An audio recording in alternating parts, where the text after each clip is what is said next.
اس وقت ہمارے ساتھ موجود ہیں دیش کے جانے مانے مولانا سلمان حسین ندوی جی۔ ان سے ہم بات کریں گے ماہ محرم میں جو چیزیں چل رہی ہیں اس کے اتہاس کے بارے میں۔ سر، آپ کا ہمارے کارکرم میں بہت بہت سواگت۔ جی بڑی خوشی کی بات ہے کہ آپ تشریف لائے، آپ کا استقبال ہے، اور محرم کا مہینہ چل رہا ہے۔ ظاہر ہے کہ اس موقع پر اس سے متعلق سوالات بھی ہو سکتے ہیں اور اس سے متعلق باتیں ہونی چاہیے۔ ماہ محرم چل رہا ہے، محرم کیا چیز ہے ہمارے درشکوں کو بتائیں۔ دیکھیے، محرم کا مہینہ سب سے پہلی بات تو یہ ہے کہ ہمارے ہجری سال کا پہلا مہینہ ہوتا ہے، جیسے عیسوی سال کا پہلا مہینہ جنوری کا ہوتا ہے۔ یہ اس کی ایک خاص اہمیت ہے اور اس اعتبار سے ہم اس کے ذریعے سے ہجرت کے واقعے کو یاد کرتے ہیں۔ پھر محرم کا ایک جو اہم مسئلہ ہے وہ یہ کہ محرم میں نبی صلی اللہ علیہ وسلم 10 تاریخ کو روزہ رکھتے تھے اور مسلمانوں سے یہ فرماتے تھے کہ تم بھی محرم کی 10 تاریخ کا روزہ رکھا کرو۔ یہ تو اس دور کی بات ہے جب نبی صلی اللہ علیہ وسلم موجود تھے، لیکن پھر اس کے بعد سن 61 ہجری کی 10 محرم کی تاریخ وہ تاریخ ہے جو خونی تاریخ ہے، جس تاریخ میں مجرم اور ملعون قسم کے حکمرانوں نے اور ان کے ساتھ لوگوں نے نبی صلی اللہ علیہ وسلم کے نواسے کو اور خاندان کے افراد کو کربلا کے میدان میں ذبح کیا، ان کو شہید کیا۔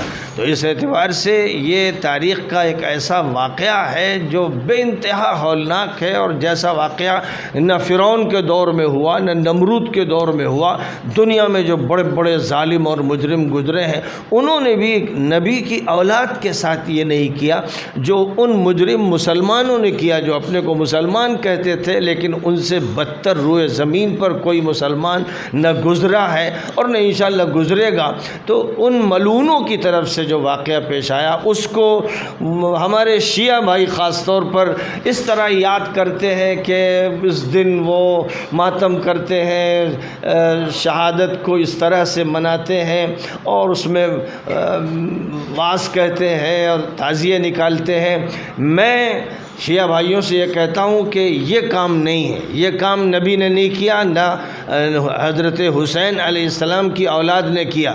کام جو حضرت حسین نے کیا تھا کہ اس وقت کے ملعون یزید کے خلاف وہ میدان میں آئے تھے مقابلے کے لیے کہ اس ظالم حکومت کا خاتمہ کرنا ہے۔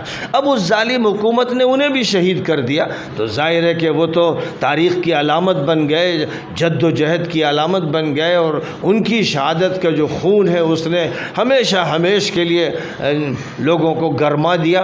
اس لیے ضرورت اس بات کی ہے کہ حضرت حسین علیہ السلام کی جو یاد ہے وہ اس طرح منائی جائے کہ پوری انسانیت کو یہ سبق دیا جائے کہ آپ لوگ ظلم کا مقابلہ کریں، کبھی بھی ظلم کے سامنے جھکنے کے لیے تیار نہ ہو اور اقدام کریں۔ آپ کو چاہیے کہ آپ وقت کے جو مسائل ہیں ان کو حل کرنے کے لیے آگے بڑھیں۔ یہ سبق ہے اصلاً شہادت حسینی کا، واقعہ کربلا کا۔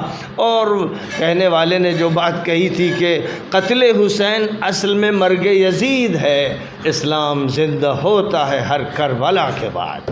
آپ پورے دیش میں لکھنؤ کا پرتیندھتو کرتے ہیں، جہاں بھی جاتے ہیں لکھنؤ سے آپ کا نام جوڑ کر دیکھا جاتا ہے، لیکن لکھنؤ میں ہی محرم بڑے پیمانے پر منایا جاتا ہے۔ یہاں تک کہ عراق اور ایران جیسے دیشوں میں بھی اس طریقے سے محرم نہیں منایا جاتا ہے۔ تو یہ کیا چیز ہے، لکھنؤ میں اس طریقے سے کیوں منایا جاتا ہے محرم؟ دیکھیے، میں نے پھر یہ بات کہی اور پھر کہتا ہوں کہ محرم کو جو منانے کی شکلیں ہیں وہ شکلیں اسلام میں نہیں ہیں۔ جو مطلوب ہے وہ یہی کہ جو قدم اٹھایا تھا حضرت حسین علیہ السلام نے اور ان کے خاندان کے افراد نے وقت کی ظالم حکومتوں کے خلاف، ظالم نظام کے خلاف، مجرمانہ طریقہ کار کے خلاف، وہی قدم اٹھنا چاہیے کہ پوری دنیا سے جو ظلم ہے اس کو اکھاڑ کے پھینک دینا ہے۔ اس کے لیے ہمیں جو قربانی بھی دینی پڑے ہم اس کے لیے تیار ہیں، کیونکہ یہی راستہ ہم کو نواسۂ رسول علیہ السلام نے سکھایا ہے۔ اس لیے میں لکھنؤ کے شیعہ ہوں یا کہیں کے بھی ان سے کہتا ہوں کہ آپ شیعہ یا سنی میں تفریق مت کیجیے۔ مسلمان ایک ہیں، اسلام ایک ہے، دین ایک ہے، اس کو فرقوں میں بانٹنے کا کوئی جواز نہیں ہے۔ جس نے مسلمانوں کو سنیوں میں بانٹا اور شیعوں میں بانٹا اور فرقوں میں بانٹا وہ مجرم لوگ لوگ ہیں۔ اس لیے پوری طرح سے امت کی وحدت کی ضرورت ہے، ملت کو ایک ہونا چاہیے، امت کو ایک ہونا چاہیے۔ اور جو مشن ہے وہ مشن یہ ہے کہ ہمیں مظلوم کی مدد کرنا ہے، ہمیں ظالم کے خلاف کھڑے ہونا ہے، اور ظالم حکمرانوں کو کیفر کردار تک پہنچانا ہے۔ یہ مہم ہونی چاہیے، یہ نہیں کہ اپنے ہی کو مار رہے ہیں،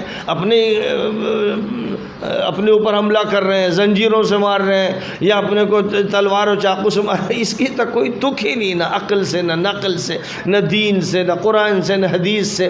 یہ تو غلط رواج ہیں جو رائج ہو گئے ہیں۔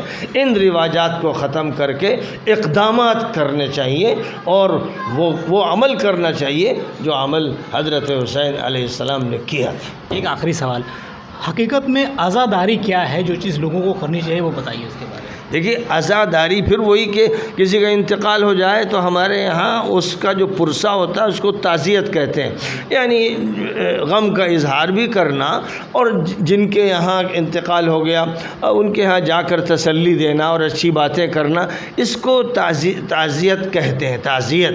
اب عزاداری کا ایک نیا مفہوم پیدا کیا گیا کہ حضرت حسین کو ان کی شہادت کو یاد کیا جائے، اور پھر رویا جائے اور گریبان چاک کیا جائے اور زنجیروں سے اپنے کو مارا جائے۔ یہ جو عزاداری کی شکل ہے یہ ایک ایسی رسم ہے جو قبیح رسم ہے، اور اس کا کوئی تعلق دین اور مذہب سے نہیں ہے۔ جو کام کیا تھا نبی پاک علیہ السلام نے، اور جو کام کیا حضرت حسین علیہ السلام نے، وہ کام کرنا ہے، یعنی وقت کے طاغوتوں، فرعونوں، ظالموں، مجرموں کے خلاف اٹھ کر کھڑا ہو جانا ہے، اور پوری قوت کے ساتھ ان کے خلاف بات بھی کرنا ہے، اقدام بھی کرنا ہے۔ ہمارے چینل کے مادھیم سے درشکوں سے آپ کیا کہنا چاہیں گے، کیا سندیش دیں گے؟ درشکوں سے یہ کہنا چاہیں گے کہ جو بھی مسلمان ہیں یاد رکھیں کہ وہ مسلمان ہیں، اور جو بھی یہ کہے کہ وہ سنی ہیں اور وہ شیعہ ہیں، وہ بریلوی ہیں، وہ دیوبندی ہیں، وہ فتنہ پرور ہے، وہ بدماش ہے، وہ مجرم انسان ہے۔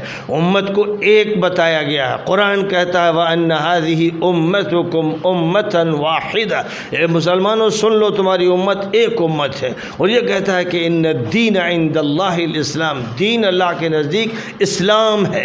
اس لیے دین نہ شیعت ہے نہ سنیت ہے، یہ سب الفاظ پیدا کیے گئے ہیں لڑائی کے لیے اور تفریقے کے لیے۔ ان کا خاتمہ کر دینے کی ضرورت ہے تاکہ امت ایک ہو اور سب یہ کہیں کہ ہم مسلمان ہیں، ہم مسلم ہیں، اور ہم تفریق نہیں جانتے۔ ہم سے بات کرنے کے لیے بہت بہت شکریہ۔ شکریہ آپ۔ تو یہ تھے مولانا سید سلمان ندوی جی، ان سے بات چیت ہوئی، انہوں نے محرم کے بارے میں کافی چیزیں بتائیں، جو اس کا اتہاس تھا اور جو ورتمان ہے اس کے بارے میں بتایا۔ ہم سے بنے رہیے، لکھنؤ سے ایکسکلو میڈیا کے لیے عتیق۔